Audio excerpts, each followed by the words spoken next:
Polisi tangkap seorang pelaku illegal tapping di Musi Banyuasin.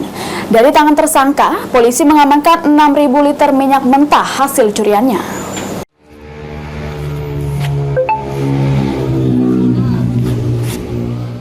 Sekitar 6.000 liter lebih minyak milik Pertamina hilang akibat dicuri pelaku illegal tapping dan membuat Pertamina melaporkan kasus ini ke pihak kepolisian sektor Tungkal Jaya Musi Banyuasin.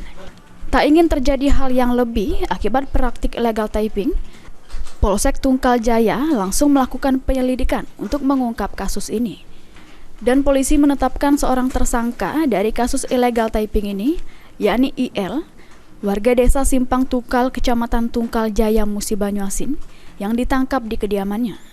Kapolsek Tungkal Jaya, Ibtu Febriansa, dalam jumpa pers pada mengatakan, tersangka IL diamankan dengan dugaan melakukan kegiatan illegal tapping yang merugikan negara dengan hilang sekitar 6.000 liter minyak mentah milik Pertamina. Ketahui ada pipa yang dibolong ini adalah dengan teknologi LDS ya. Yeah. Nah dari situ kami trace dan berkoordinasi dengan Polsek Tungkal untuk mencari titiknya dan akhirnya ketemu. Nah, jadi titik yang terakhir ini adalah titik ke-11 tahun ini, untuk tahun ini saja. Yang diketahui Pak? Yang diketahui. Yang sisanya? Yang sisanya dari teknologi LDS kami belum mengindikasikan titik lain. Jadi saya sampaikan bahwa selain ada tindakan pencegahan dengan patroli, berkoordinasi dengan Polsek, Polres, Polda, itu juga kami menggunakan teknologi. Jadi dimanapun titik ini dibolongi, kami tahu.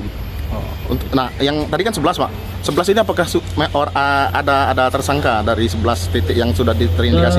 Ini adalah kasus kedua yang kami laporkan ya. Yeah. Jadi dua ini yang terungkap, yang lainnya itu pelaku lari ke hutan gitu ya. Ini salah satu, yang satunya lari. Yang satunya sudah pernah kami proses di Polres Mubar. Okay. Dan sudah kena vonis. Atas perbuatannya, tersangka akan dikenakan dengan pasal 363 ayat 1, keempat dan kelima KUHP pidana tentang pencurian dengan pemberatan. Ruzi Skandar, PAL TV.